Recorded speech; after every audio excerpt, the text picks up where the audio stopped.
The moment Elena Vasquez saw 8-year-old Thomas Sinclair sitting alone in the corner of his vast bedroom, drawing pictures that no one would ever see, she knew that every specialist his father had hired had missed the most important thing about this child. He wasn't broken. He was brilliant.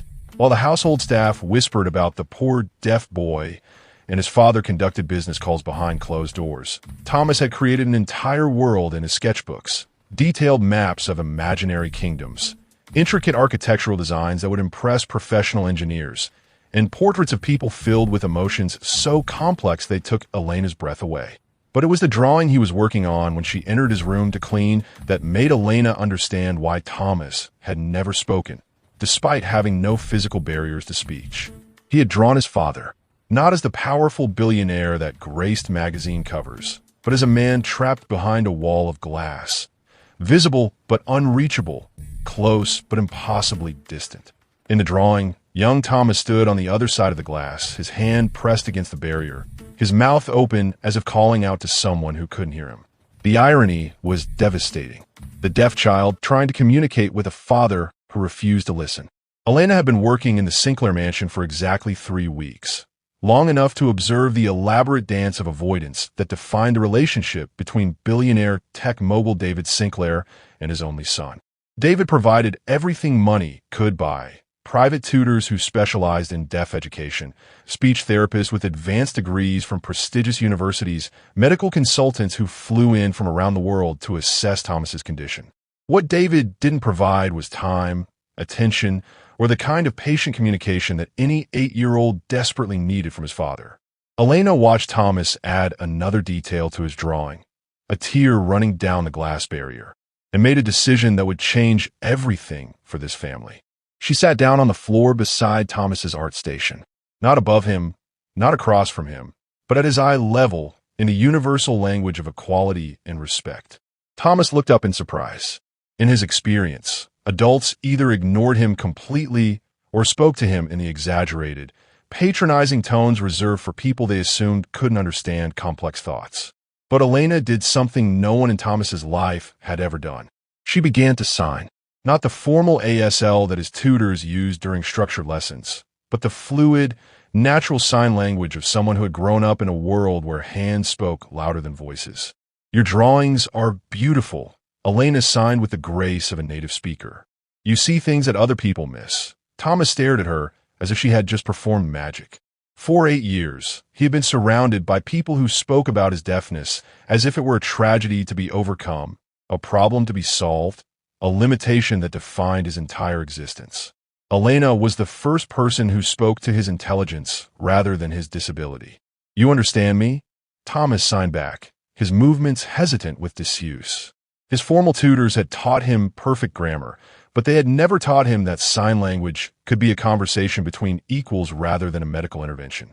"I understand you perfectly," Elena replied, "and I think you understand much more than anyone realizes." She gestured toward his drawings, scattered across the floor like windows into a brilliant mind that had been dismissed as damaged. "Asterisk, tell me about this kingdom you've created. I want to know about the people who live there." Asterisk, for the next hour, Thomas forgot that he was supposed to be the disabled heir to a tech empire. Instead, he became what he had always been beneath the medical labels and therapeutic interventions: a creative, intelligent, lonely child who had stories to tell, and no one who knew how to listen. Elena listened, not just to his signs, but to the pauses between them, the expressions that revealed thoughts too complex for 8-year-old hands to articulate, the way his eyes lit up when someone finally understood that his silence wasn't emptiness but choice. Thomas had never spoken because no one had ever given him a reason to believe his voice mattered.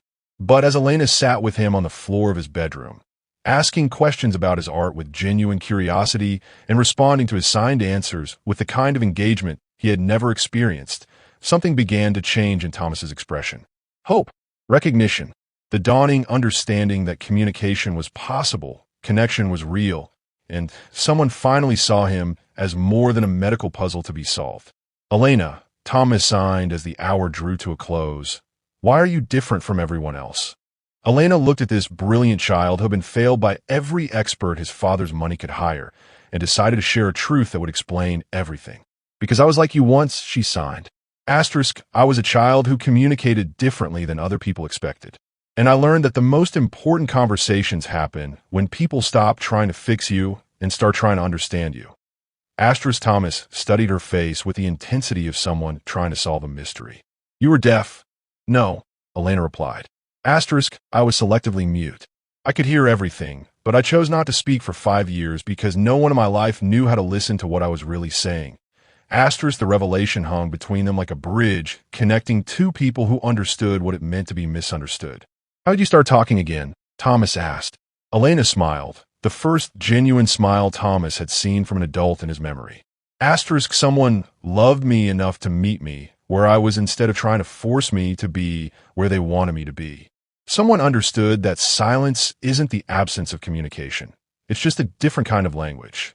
Asterisk, as Elena spoke, Thomas felt something shifting inside his chest, a loosening of fear he hadn't realized he was carrying, a quiet recognition that maybe his voice did matter after all. But neither Elena nor Thomas noticed David Sinclair, standing in the doorway, watching his son engage in the longest conversation of his life with a maid who had accomplished in 1 hour what teams of specialists had failed to achieve in 8 years.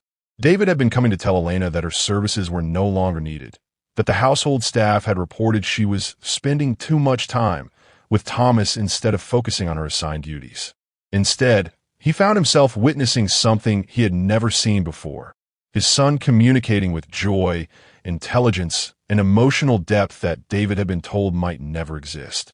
For the first time in 8 years, David Sinclair was forced to consider that the problem might not be his son's inability to speak. The problem might be his own inability to listen.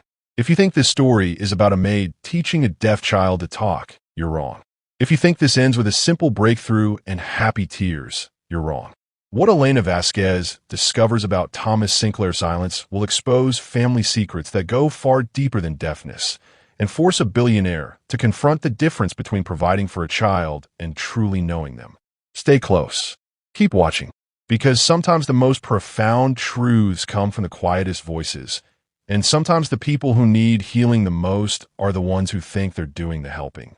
Elena Vasquez had not always been the quiet, observant woman who moved through the Sinclair mansion like a shadow with healing hands. At 8 years old, she had been a chatterbox who filled her grandmother's small apartment in East LA with constant questions, stories, and the kind of boundless curiosity that made adults both exhausted and enchanted. She spoke 3 languages: English with her teachers, Spanish with her grandmother, and the unique blend of both that marked her as a child straddling 2 worlds with natural grace. Then her grandmother died. Elena's parents, who had left her in Abuela's care while they worked multiple jobs to survive in America, suddenly found themselves with a grieving 8-year-old they barely knew. Her father worked construction 16 hours a day. Her mother cleaned houses for wealthy families, leaving before dawn and returning after Elena was asleep. In the chaos of grief and financial stress, Elena's parents made a decision they thought was practical. They sent her to live with her Aunt Rosa, who had married an American businessman and lived in a suburb where Elena could have better opportunities. What Elena found instead was a house where her Spanish was forbidden. Her questions were considered disruptive, and her grief was treated as a behavioral problem rather than a natural response to devastating loss. Aunt Rosa meant well, but she believed that successful assimilation required Elena to abandon everything that connected her to her grandmother's memory, the language they had shared, the stories that had shaped her identity, the emotional openness that had made her grandmother call her mi corazón parlante, my talking heart. In America, we speak English, Aunt Rosa would say whenever Elena unconsciously slipped into Spanish. In America, children listen more than they speak. In America, quiet girls are considered well-behaved. So Elena learned to be quiet. Day by day, month by month, she withdrew deeper into herself until words became too dangerous to risk. Speaking meant potentially saying the wrong thing in the wrong language, with the wrong accent that marked her as different in a household that prized conformity above authenticity. For 5 years, Elena existed in selective muteness. Not because she couldn't speak, but because she had learned that silence was safer than the vulnerability of being misunderstood.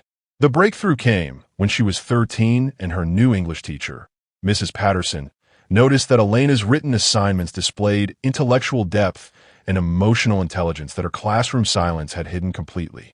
Instead of trying to force Elena to speak, Mrs. Patterson met her where she was. She gave Elena special assignments that allowed her to express her thoughts through writing. She created opportunities for Elena to help other students through written peer tutoring. She proved that Elena's mind was valuable even when her voice was absent. Most importantly, Mrs. Patterson understood that Elena's silence wasn't defiance or disability. It was protection.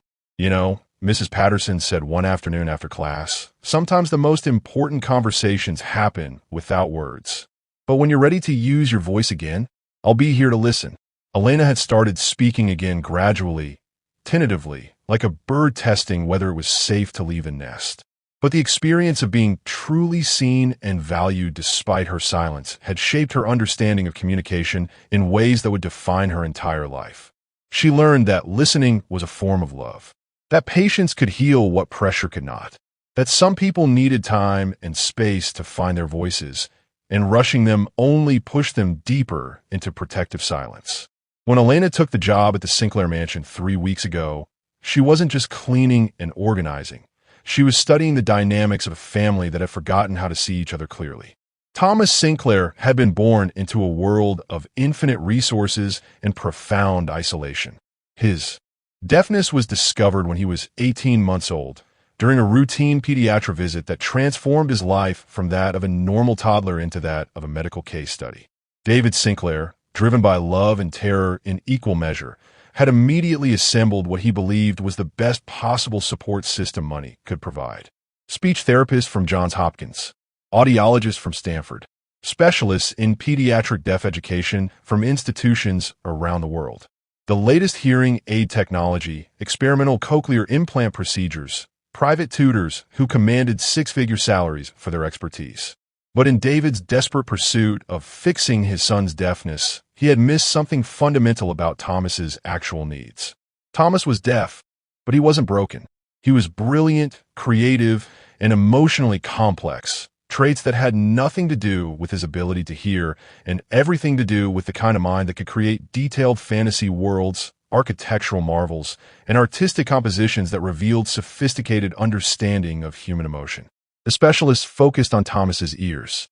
No one paid attention to his eyes that observed everything, processed complex social dynamics, and saw beauty in details that hearing people overlooked because they were distracted by sound. Thomas had learned to read lips by age 3, not because therapists taught him, but because he was naturally gifted at understanding nonverbal communication.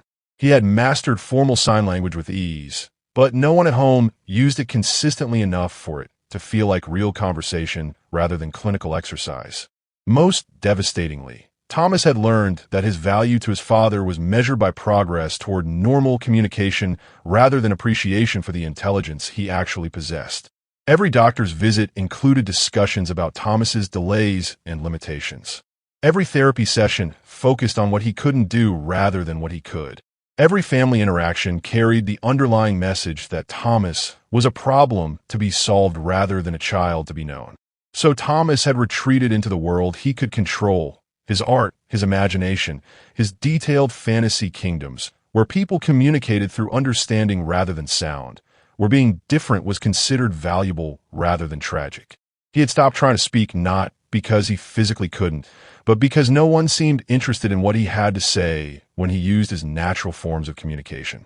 Until Elena sat on his bedroom floor and asked about his drawings with genuine curiosity. For the first time in his memory, someone was more interested in his thoughts than in his medical condition. Someone saw his silence as choice rather than limitation. Someone understood that communication was about connection, not just words. David Sinclair had built a $12 billion tech empire on the foundation of solving complex problems through innovative thinking and relentless determination. But 8 years of trying to solve his son's deafness had left him feeling more helpless than he had ever felt in boardrooms filled with hostile competitors or laboratories filled with impossible engineering challenges. David's relationship with Thomas had been complicated from the beginning, not because he didn't love his son, but because Thomas's mother had died from complications during childbirth, leaving David to navigate single parenthood while processing grief that threatened to consume him completely. Margaret Sinclair had been David's emotional interpreter, the person who helped him understand feelings, navigate relationships, and express love in ways that didn't involve spreadsheets or strategic planning. She had been excited about raising their child together, about creating a family life that balanced David's professional intensity with her warmth and intuitive understanding of human nature. When Margaret died, David lost not just his wife, but his guide to emotional connection. Thomas's deafness diagnosis had felt like another devastating loss. Not because David saw deafness as tragic, but because he realized he had no idea how to communicate with a child who would require the kind of patient, intuitive connection that Margaret would have provided naturally. So David had done what he did best. He researched, planned, and hired the best experts available to handle what he assumed he was unqualified to manage. He had convinced himself that providing world-class medical care and educational support was how a father showed love for a disabled child. He had told himself that his son needed professional intervention more than emotional connection.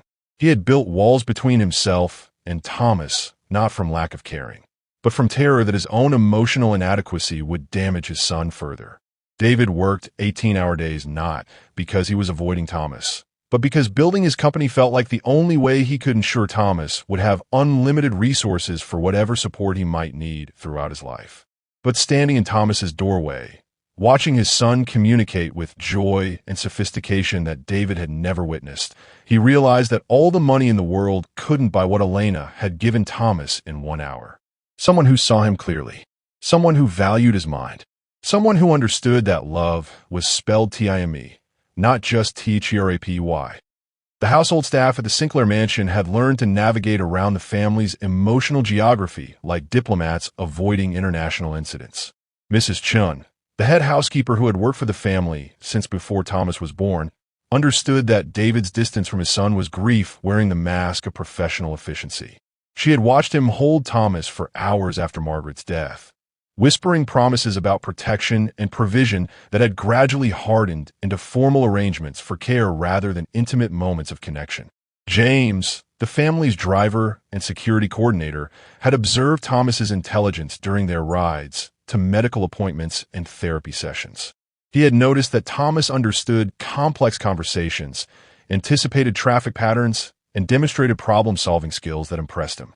But James also understood his place in the household hierarchy. Staff were expected to support the family's chosen approaches, not question them.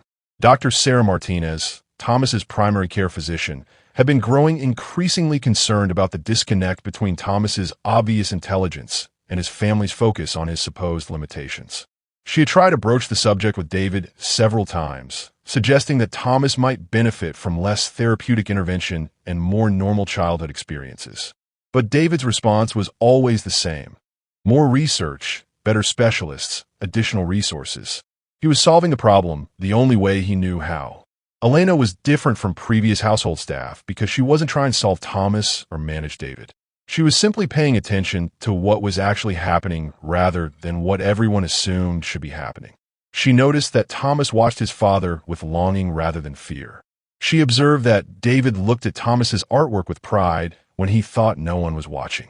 She saw that both father and son were desperate for connection, but had no idea how to bridge the gap between David's emotional uncertainty and Thomas's need for acceptance. Most importantly, Elena understood something that all the experts had missed. Thomas's silence wasn't a symptom of his deafness. It was a symptom of loneliness. And loneliness, unlike deafness, could be cured through the kind of patient, genuine connection that had nothing to do with medical intervention and everything to do with seeing people clearly and loving them exactly as they were. Elena had accepted the position at the Sinclair mansion not because she needed work. Her credentials as a child development specialist could have secured positions at prestigious institutions, but because Mrs. Chen's description of the family had reminded her of her own childhood isolation. A brilliant child misunderstood by people who loved him but didn't know how to show it. A parent overwhelmed by grief and responsibility, trying to provide safety through control rather than connection. A household full of people who cared deeply but had forgotten how to communicate beyond their assigned roles. Elena had come to the Sinclair mansion to clean and organize their physical spaces. Instead, she was about to reorganize their entire understanding of what family meant. But first, she had to convince a billionaire that everything he thought he knew about his son was wrong. And that would require Elena to do something she had never done before. Risk her job to save a family that didn't yet know they needed saving. The confrontation came the next morning, when David Sinclair summoned Elena to his private office with the cold formality of a man preparing to terminate an employee who had violated unspoken boundaries. Elena had spent the night thinking about Thomas's drawings, about the loneliness she recognized in his eyes, about the brilliant mind that everyone was treating like a medical puzzle instead of a gift to be nurtured. She had also been thinking about David, standing in that doorway with an expression that mixed wonder with something that looked like fear. Fear of hope, fear of change, fear of discovering that 8 years of expert intervention had been addressing the wrong problem entirely. David's office was a monument to technological achievement. Awards from industry organizations, photographs with world leaders, patent certificates for innovations that had transformed how people communicated across digital platforms. But Elena noticed what was missing. No photographs of Thomas. No evidence that David's greatest achievement was the brilliant child growing up 3 floors above them. Ms. Vasquez, David said without looking up from the tablet where he was reviewing her employment file, I need to discuss your job performance. Elena remained standing, her hands clasped calmly in front of her. 20 years of navigating workplace dynamics had taught her to recognize when someone was building a case for dismissal. Of course, Mr. Sinclair. Yesterday, you spent approximately 90 minutes in Thomas's room. Your assigned duties for that time period were cleaning the second-floor guest suites and organizing the library. Mrs. Chin reports that those tasks were completed much later than scheduled. David's tone was carefully neutral, but Elena could hear the underlying tension of a man who was threatened by something he couldn't control. That's correct. I was engaging with Thomas about his artwork. Ms. Vasquez, Thomas has a full team of educational and therapeutic professionals who are qualified to engage with him about his interests. Your role in this household is housekeeping, not child development. Elena felt her protective instincts flaring. The same instincts that had made her specialize in working with misunderstood children throughout her career. Mr. Sinclair, with respect, I was simply having a conversation with your son. He was sharing his drawings with me, and I was listening to what he had to say. Thomas doesn't speak, Ms. Vasquez. Whatever you think you observed was likely projection of your own assumptions onto his behavior. The dismissive certainty in David's voice made Elena's decision for her. She could stay silent, keep her job, and watch Thomas continue to wither in isolation. Or she could risk everything to advocate for a child who had no one else willing to challenge the system that was failing him. Mr. Sinclair, Thomas communicates beautifully. He has sophisticated thoughts about art, architecture, human emotion, and social dynamics. He understands everything happening around him, including conversations about his supposed limitations that people have in his presence because they assume he can't follow complex discussions. David finally looked up from his tablet, his expression hardening with the controlled anger of someone whose authority was being questioned. Ms. Vasquez, you've been in this house for 3 weeks. Thomas's condition has been evaluated by some of the world's leading specialists in pediatric deafness and developmental communication. I think their professional assessments carry more weight than your casual observations. Their assessments are based on deficits, Elena replied, her voice growing stronger with conviction. They're looking for what Thomas can't do instead of recognizing what he can do.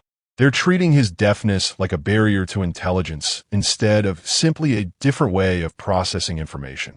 And you believe you're more qualified to assess my son's capabilities than doctors from Johns Hopkins and Stanford. Elena took a breath, knowing that what she said next would either save her job or end it permanently. Mr. Sinclair, I have a master's degree in child psychology with a specialization in selective mutism and communication disorders.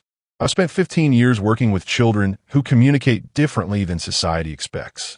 And yes, I believe I understand your son better than specialists who see him for 1 hour a week and focus exclusively on his deafness instead of his actual personality. David's expression shifted from anger to confusion as Elena's credentials registered. You're a child psychologist? Then why are you working as a housekeeper? Because sometimes the most important healing happens outside clinical settings. Because children like Thomas need advocates, not just therapists.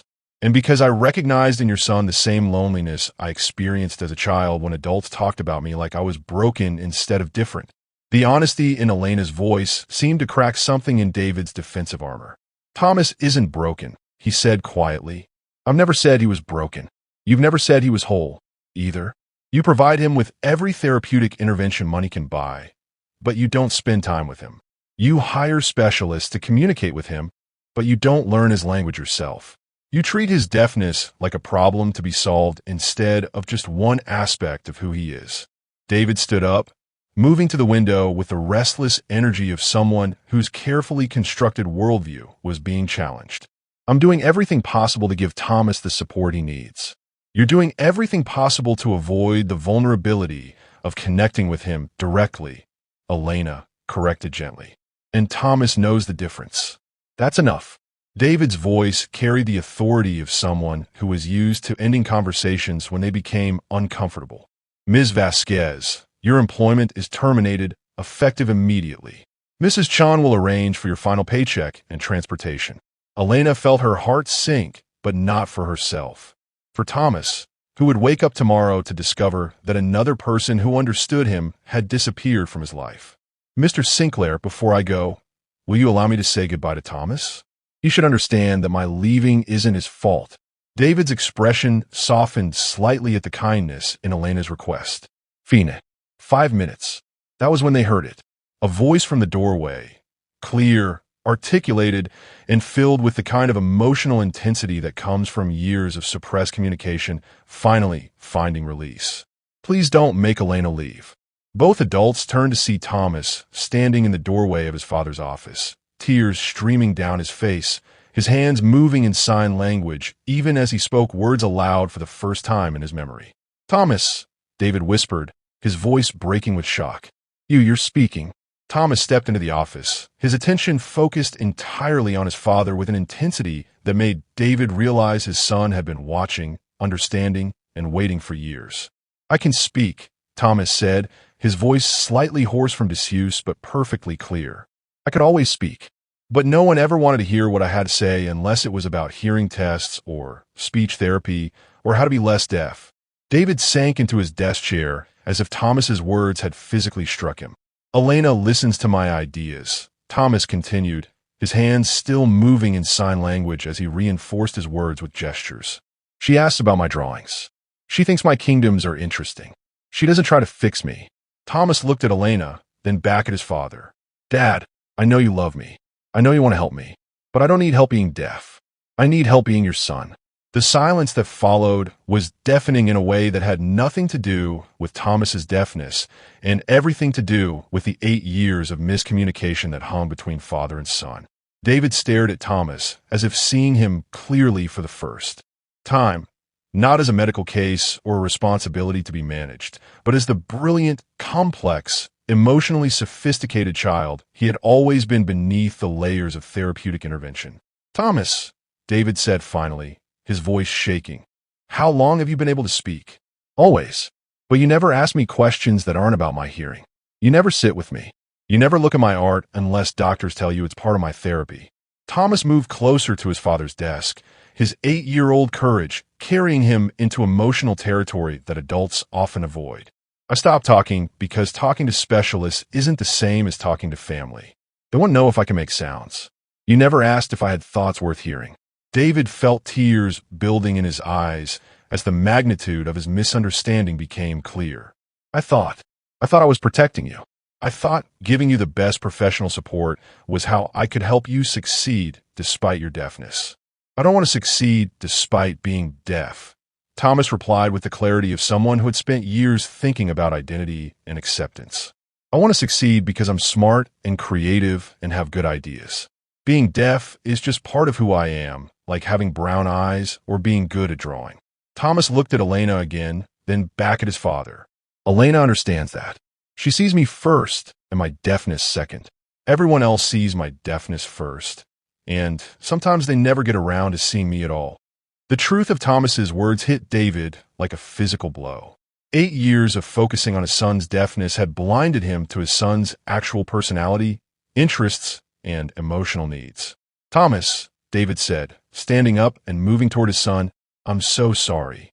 I've been trying so hard to help you that I forgot to know you."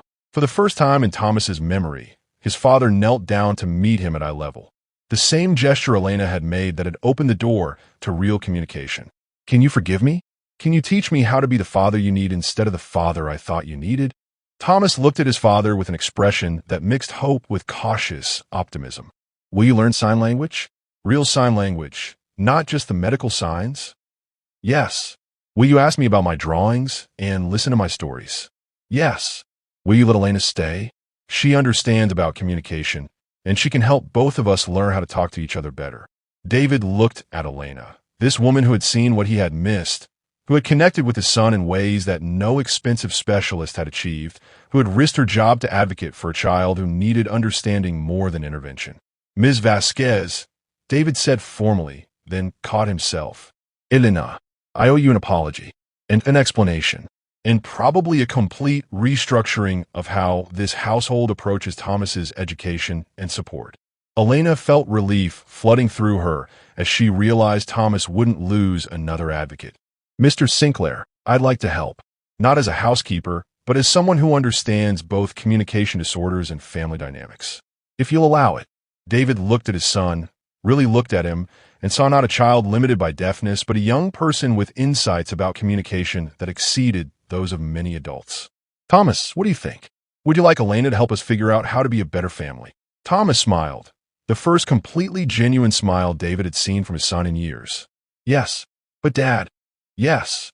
Can we start by you seeing my kingdom drawings? I want to show you the cities I've designed and the stories I've written about the people who live there." David felt his throat tighten with emotion as he realized his son had been creating entire worlds while David was focused on medical appointments and therapeutic goals. "I would love that, more than anything." As Thomas led his father out of the office toward his bedroom, talking continuously now, 8 years of suppressed communication pouring out in a flood of ideas, observations, and questions, Elena realized that she had just witnessed something far more profound than a deaf child learning to speak. She had witnessed a family learning to listen. But she also realized that this breakthrough was just the beginning. 8 years of miscommunication couldn't be healed with one conversation, and David's journey toward understanding his son would require him to confront not just his assumptions about deafness, but his own fears about emotional vulnerability and authentic connection. The real work was just beginning, and Elena was about to discover that healing Thomas's relationship with his father would also mean healing David's relationship with himself, a process that would challenge everything he thought he knew about success, love, and what it really meant to be a family. 3 weeks into their new family dynamic, the progress was both miraculous and overwhelming. Thomas had transformed from a silent, isolated child into a talkative, curious 8-year-old who seemed determined to make up for 8 years of suppressed conversation all at once. He asked endless questions about everything from his father's business to Elena's childhood to the science behind his hearing aids. He narrated his artwork as he created it, explaining the complex political systems of his imaginary kingdoms and the emotional relationships between characters in his drawings. David had rearranged his entire schedule to spend mornings with Thomas before work and evenings learning sign language from Elena, who had moved from housekeeper to full-time family consultant with a salary that reflected her actual qualifications. But the intensity of their breakthrough was creating unexpected complications that none of them had anticipated. Thomas was experiencing what Elena recognized as emotional overflow, 8 years of suppressed feelings, observations, and needs suddenly finding expression in ways that exhausted everyone involved. He woke up at night, crying from dreams he couldn't explain. He had meltdowns when David left for business meetings, terrified that their new connection might disappear as suddenly as it had appeared. David was struggling with his own emotional flood, guilt about the years he had lost with Thomas, terror about making new mistakes, and the overwhelming vulnerability that came from finally allowing himself to be a father rather than a provider. And Elena was caught between her professional judgment and her growing personal investment in this family's healing. An investment that was complicated by her increasing attraction to the man David was becoming as he learned to let his guard down. The tension came to a head on a Wednesday morning when Dr. Harrison, Thomas's longtime speech therapist, arrived for their weekly session to discover that everything about Thomas's treatment approach had been revolutionized without her input or approval.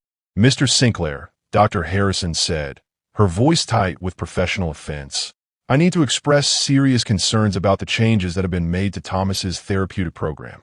Elena watched from the corner of the living room as David tried to navigate the conversation with a specialist who had been treating Thomas for 6 years and clearly felt that her expertise was being dismissed. Thomas sat beside his father on the couch, no longer the passive recipient of therapy, but an active participant in discussions about his own care, a shift that Dr. Harrison was visibly struggling to accept.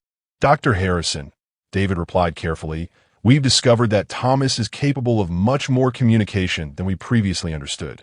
We're adjusting his support to match his actual needs rather than our assumptions about his limitations. Thomas has been making excellent progress with our established protocol. Introducing untrained interventions could undermine years of professional work." Elena felt her heart rate quicken as she realized Dr. Harrison was looking directly at her. The untrained intervention, who had apparently disrupted a carefully constructed therapeutic relationship. "I am trained," Elena said quietly, stepping forward with the credentials that she had kept hidden for 3 weeks.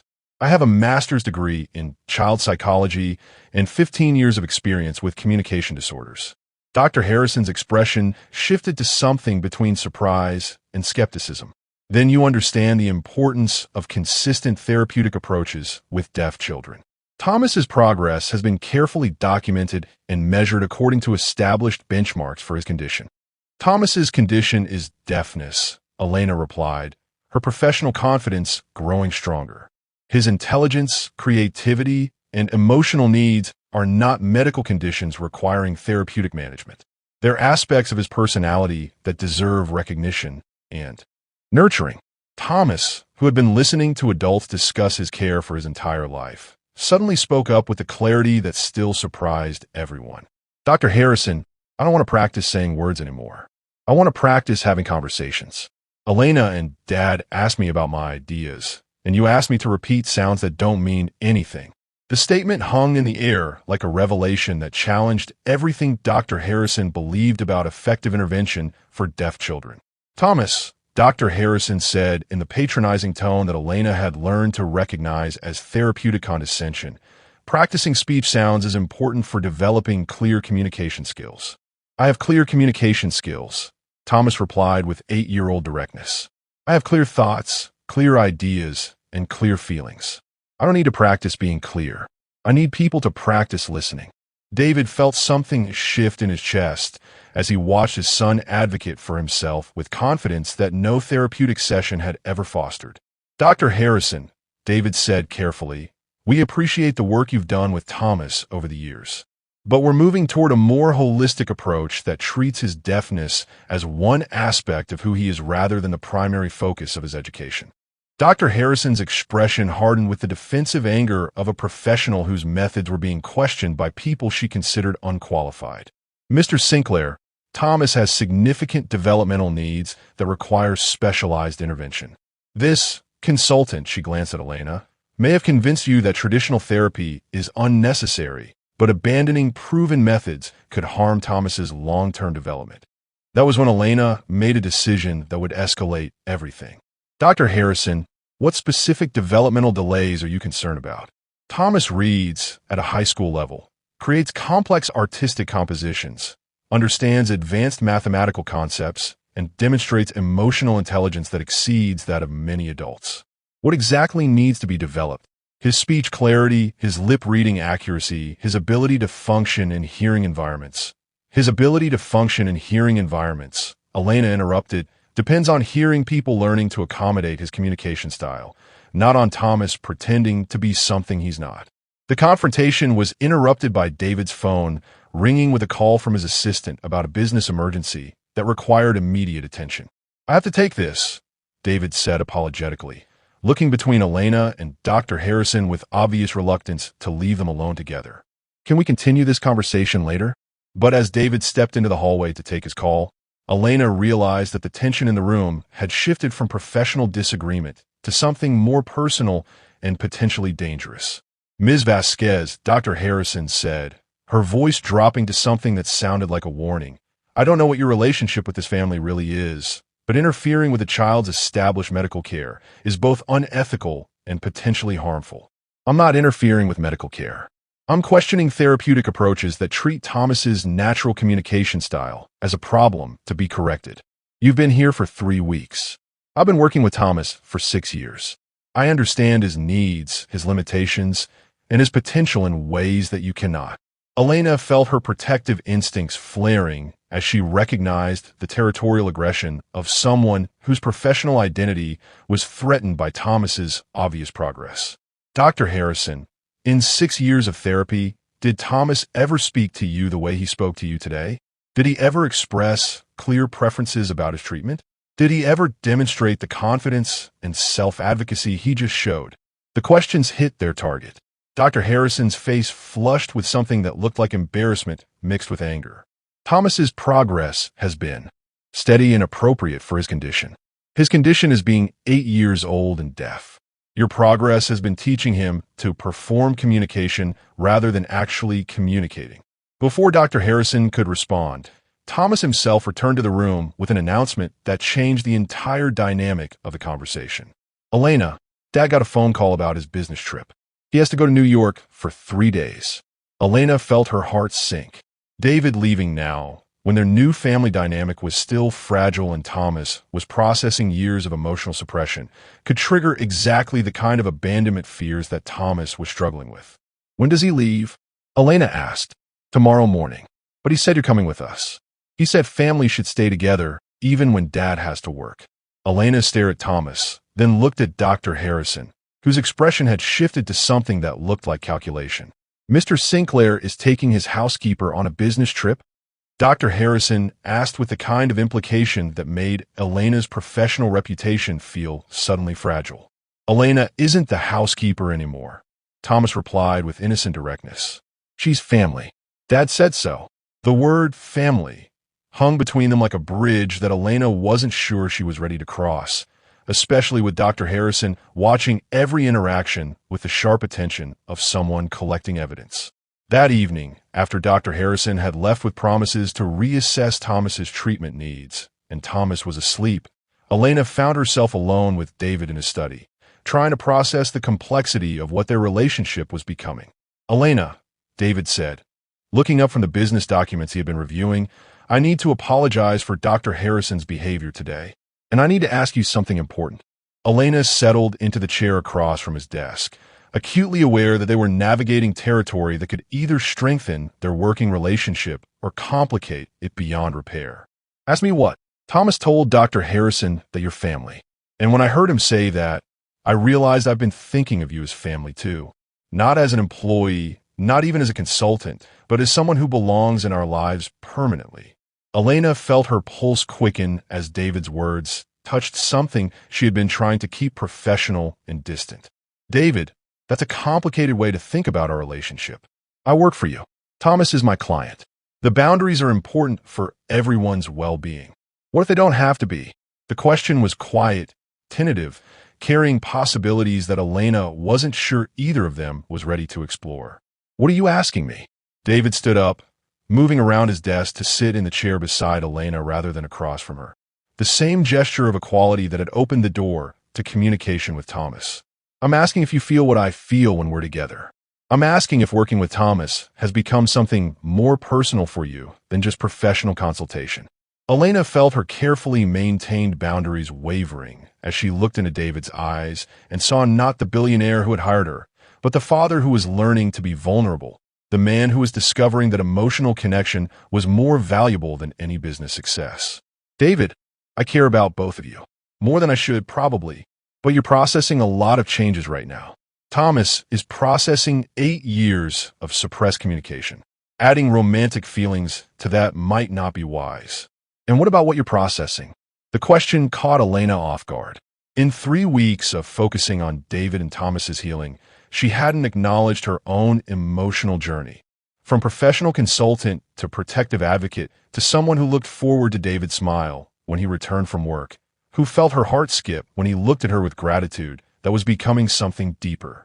I'm processing the realization that I've never cared about anyone the way I care about you and Thomas, Elena admitted quietly.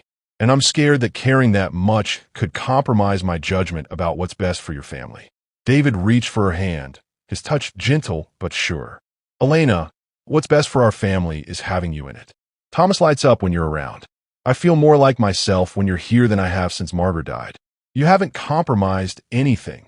You've made everything better. Before Elena could respond, they were interrupted by the sound of Thomas's voice from the doorway. Not upset or afraid, but curious in a way that 8-year-olds are about adult relationships they don't fully understand. Are you and Elena going to get married? Thomas asked with the directness that had become his trademark since he started speaking. David and Elena looked at each other, then at Thomas, all three of them realizing that whatever was happening between the adults was happening in front of a child who had already experienced enough change to last a lifetime. Thomas, Elena said gently, your dad and I are still figuring out what our relationship is. But whatever happens between us, I'm not going anywhere. You don't have to worry about losing me. Thomas studied both adults with the intensity of someone who had learned not to trust that good things would last. Promise. Elena looked at David, then at Thomas, and realized that she was about to make the same kind of commitment that had defined every important relationship in her life. Not just professional obligation, but personal love that transcended job descriptions or convenient arrangements. I promise. We're family now, Thomas. That doesn't change no matter what else happens. Thomas smiled and climbed onto David's lap with the casual affection of a child who is finally secure enough to ask for physical comfort. Good. Because I already told Dr. Harrison that Elena is staying forever, and I don't want to be wrong about that. As Elena watched David hold his son, both of them finally comfortable with the kind of emotional intimacy that had been impossible when Thomas's silence masked their mutual need for connection. She realized that their family dynamic was no longer experimental. It was permanent. But she also realized that Dr. Harrison's territorial response to their new approach was just the beginning of the resistance they would face. The medical establishment, David's business associates, and the broader world would all have opinions about a billionaire who was restructuring his life around his son's emotional needs and a maid-turned-psychologist who had become integral to their family healing. The real challenges were just beginning, and Elena was about to discover that protecting this family would require her to fight not just for Thomas's right to communicate naturally, but for David's right to parent according to love rather than expert opinion. The business trip to New York would either strengthen their bond as a family or expose the vulnerabilities that could tear them apart. The discovery that changed everything came during their second day in New York, when Thomas accidentally accessed Dr. Harrison's email account on David's laptop and found correspondence that exposed 6 years of professional misconduct. Elena. Thomas called for the hotel suite's desk area, his voice carrying the excitement of someone who had solved a mystery. You need to see this. Elena looked over Thomas's shoulder at the laptop screen, expecting to see his digital artwork or online research about the city's architecture. Instead, she found herself staring at email exchanges between Dr. Harrison and her supervisor at the speech therapy clinic. The emails painted a devastating picture of deliberate treatment manipulation. For 6 years, Dr. Harrison had been filing progress reports that significantly underestimated Thomas's capabilities. She had described him as severely communication impaired and requiring intensive long-term intervention, while privately acknowledging to colleagues that his comprehension and intelligence were far above average. But the most damaging evidence was a recent email thread about Thomas's family situation. The Sinclair case has become problematic, Dr. Harrison had written to her supervisor. The father has hired an unqualified consultant who is undermining established therapeutic protocols. I recommend documenting this as potential parental neglect and involving child protective services if necessary. The family's lucrative insurance coverage and private pay arrangement is too valuable to lose to amateur intervention. Elena felt sick as she read the clinical calculation behind Dr. Harrison's territorial behavior. This wasn't about Thomas's well-being. It was about maintaining a profitable client relationship that had been generating over $80,000 annually in therapy fees. David appeared behind them, returning from a business call to find Elena and Thomas staring at his laptop with expressions of shock and horror. "What's wrong?" David asked immediately. "Dr. Harrison has been lying about Thomas's progress for years," Elena said quietly. "And she's planning to report our family to Child Protective Services for providing him with communication support that actually works." David read the emails with growing fury, his businessman's mind quickly calculating not just the financial fraud, but the emotional damage that had been inflicted on Thomas through systematic underestimation of his capabilities. She's been billing insurance for intensive therapy while telling her colleagues that Thomas didn't actually need that level of intervention. David asked, "Worse, Elena replied. She's been actively misrepresenting his abilities to justify continued treatment." According to these emails, she's known for 3 years that Thomas was capable of much more than she was documenting in his official assessments. Thomas, who had been listening to the adults discuss his care with the analytical attention that had become his trademark, spoke up with the kind of insight that continued to surprise everyone. "Dad, Dr. Harrison always asked me to do things I could already do. She never asked me to do things that were actually hard. I thought that meant she didn't think I was smart enough for harder questions." The realization hit David like a physical blow. His son had been intellectually understimulated for years by a professional who was deliberately maintaining therapeutic dependency rather than fostering genuine development. "Thomas, you've been bored in therapy sessions because Dr. Harrison was keeping you bored to justify her job. Is that why she got upset when Elena asked me hard questions that I could actually answer?" Thomas asked. Elena felt her protective instincts flaring as she realized the scope of the professional malpractice they were dealing with. "David, this isn't just about billing fraud. Dr. Harrison has been psychologically manipulating Thomas to maintain learned helplessness. That's a form of emotional abuse disguised as medical care." The crisis escalated when they returned to San Francisco the next evening to find 2 social workers waiting at the Sinclair mansion with documentation for an emergency welfare investigation. Dr. Harrison had followed through on her threat, filing a report that accused David of endangering his disabled child by refusing appropriate medical intervention, and Elena of practicing psychology without proper licensing in a vulnerable family situation. "Mr. Sinclair," said Ms. Rodriguez, the lead social worker, "we've received reports of concern about Thomas's care and educational support. We need to conduct interviews with Thomas, evaluate his living situation, and review his medical records."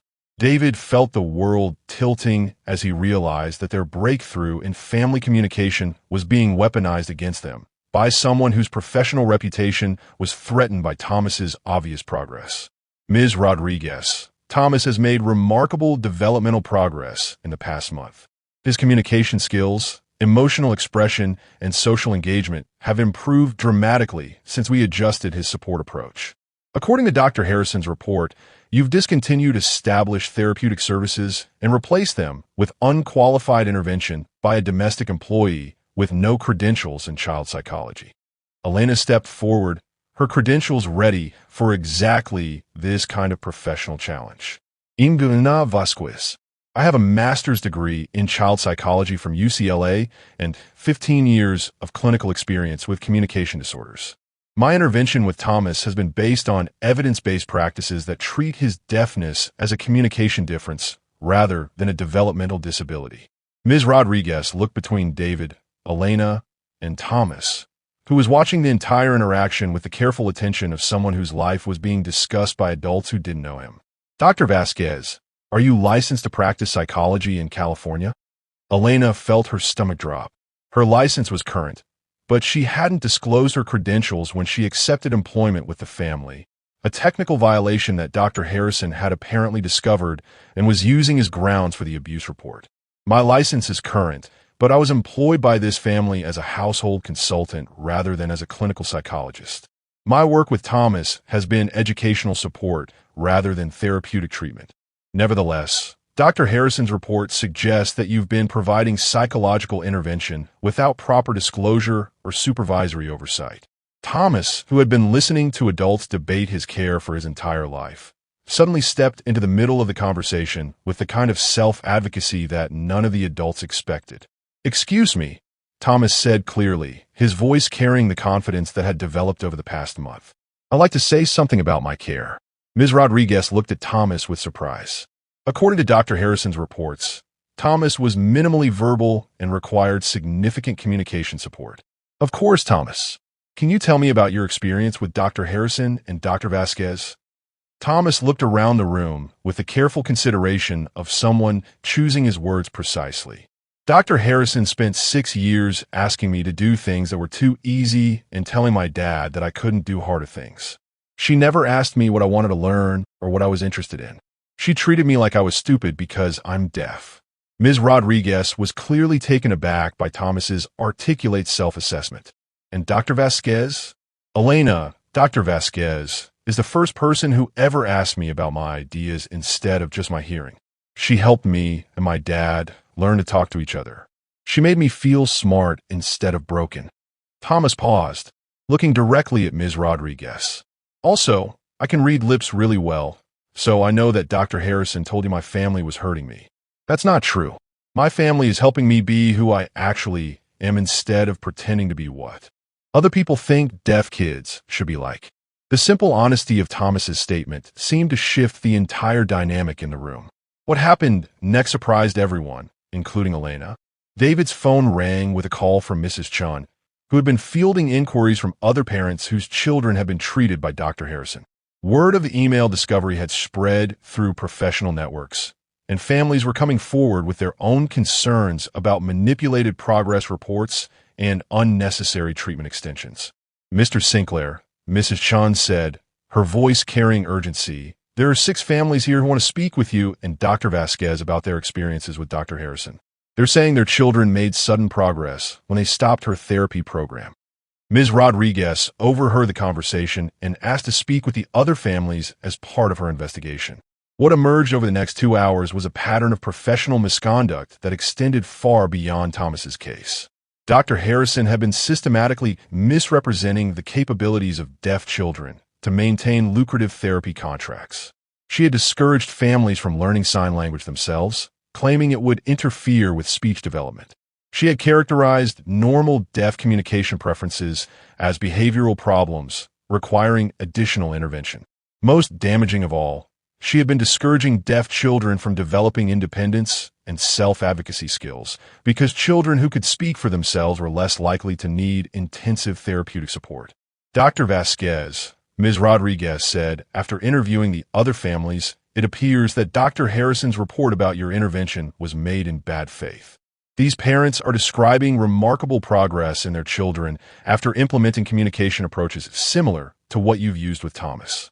Elena felt relief flooding through her as she realized the investigation was revealing Dr. Harrison's misconduct rather than prosecuting their family's breakthrough. Ms. Rodriguez, Thomas doesn't need protection from his family's communication methods. He needs protection from professional interventions that treat his natural development as a medical problem.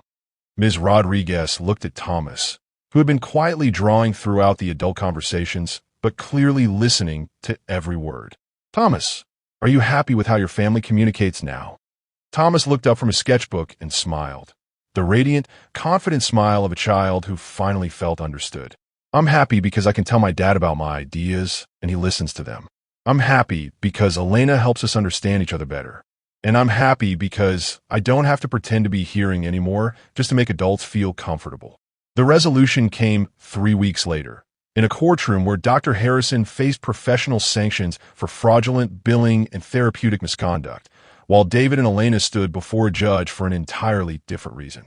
The investigation had not only cleared their family of any wrongdoing, but had resulted in Dr. Harrison losing her license and the closure of the clinic that had enabled her practices. Thomas's progress had become a model case for family-centered communication support rather than deficit-based therapeutic intervention. But the most important transformation had nothing to do with professional vindication.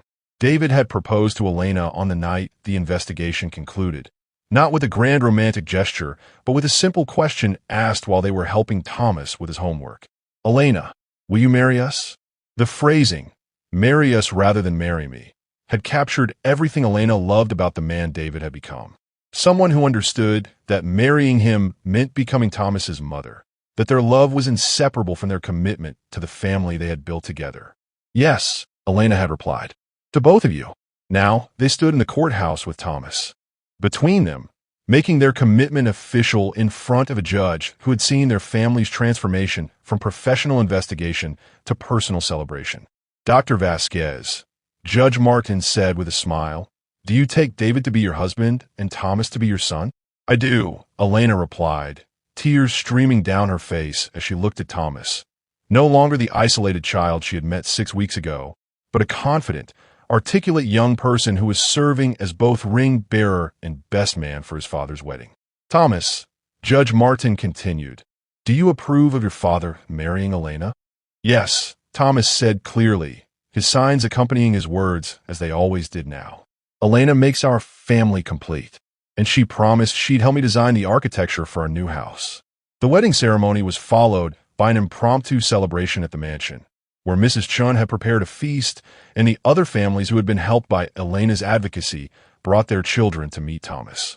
Elena watched Thomas interact with the other deaf children, signing, speaking, drawing together, completely comfortable with the communication style that felt most natural to him, and realized that their breakthrough had created something larger than one family's healing. It had created a model for how families could support deaf children without sacrificing their natural communication preferences to medical intervention. 6 months later, Elena stood in the garden of their new home. Not the mansion where Thomas had been isolated, but a house they had designed together with spaces for art, communication, and the kind of family interaction that their old formal living arrangements had never encouraged. Thomas was in his studio, working on illustrations for the children's book. He was writing about deaf superheroes who save the world through understanding rather than fighting.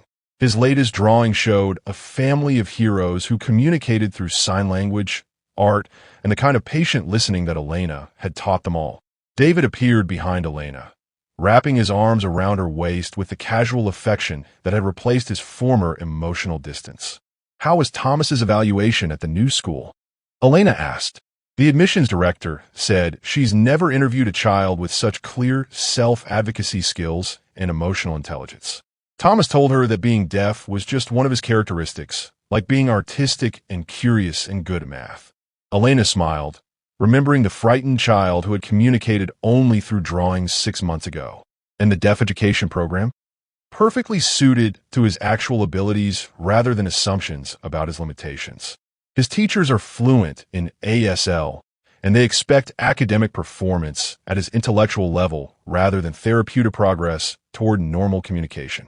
They stood together in their garden, watching through the window as Thomas worked on art that reflected not disability overcome, but difference celebrated. "Elena," David said quietly, "I need to ask you something." "What?" "Do you ever regret giving up your clinical practice to help our family heal?" Elena thought about the question seriously. She had left a prestigious position and a conventional career path to become something that had no official title. Mother, wife, advocate, and the person who had taught a billionaire that love was spelled T-I-M-E rather than T-H-E-R-A-P-Y. "David, I didn't give up my life's work. I found it. Everything I studied about communication, about child development, about healing family dynamics, it all prepared me for Thomas. For you. For us." She paused, feeling their daughter move in her belly, the child they had conceived 3 months after their wedding, the sister who would grow up bilingual in English and ASL, the family member who would never know a time when communication meant anything other than understanding and being understood. "Besides," Elena added with a smile, "I'm not retired from psychology. I'm pioneering a new field, family communication consulting for parents who want to meet their children where they are instead of forcing them to be where society expects them to be." The work was growing. Families from around the country were reaching out for support in raising deaf children, autistic children, selectively mute children, any children whose communication styles didn't match conventional expectations. Elena had discovered that her experience with Thomas was transferable to hundreds of families who needed someone to help them see their children's differences as gifts rather than problems to be solved. Thomas appeared in the garden, finished with his art session and ready for the family walk that had become their evening tradition. "Mom," Thomas said, the words still made Elena's heart skip with joy. "Can I show you what I drew today?" "Of course, sweetheart." Thomas signed and spoke simultaneously as he described his latest artwork, a detailed illustration of their family, with each member labeled not by their roles, but by their special abilities. Dad's superpower is solving problems and making families feel safe. Your superpower is helping people understand each other. And my superpower is seeing things that other people miss and making pictures that tell stories about feelings. Elena looked at the drawing. 3 figures holding hands, surrounded by words in both English and ASL that described their love for each other, and realized that Thomas had captured something profound about their transformation. They had all become stronger, not by overcoming their differences, but by celebrating them. David had learned that his intensity could serve emotional connection rather than just business success. Elena had discovered that her gift for understanding communication disorders could heal families rather than just individuals. And Thomas had found his voice not by becoming hearing, but by teaching hearing people how to listen. "Thomas," Elena said, pulling both her son and husband close as they walked through their neighborhood. "What do you want to be when you grow up?" Thomas considered the question with the thoughtfulness that characterized all his responses. "I want to be someone who helps families understand each other the way you helped me and Dad understand each other. Maybe a teacher, maybe an artist, maybe both." He paused, adding with the confidence that had become his trademark. "And I want to show other deaf kids that being different isn't the same as being broken.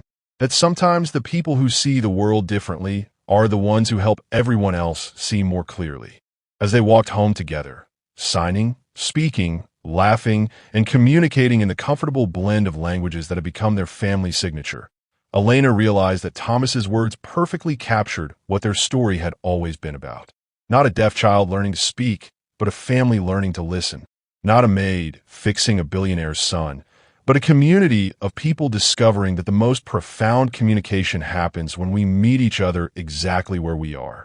The little boy who had never spoken because no one valued what he had to say had become a young person whose voice, in whatever form it took, was heard, understood, and treasured. And the billionaire who had thought love was spelled with dollar signs had learned that the most valuable things in life were spelled with time, attention, and the kind of patient understanding that no amount of money could buy. Thomas Sinclair had found his voice not by changing who he was, but by finding people who loved who he had always been. And in teaching his family to listen, he had taught them that the most beautiful conversations happen not when everyone speaks the same language, but when everyone cares enough to learn each other's.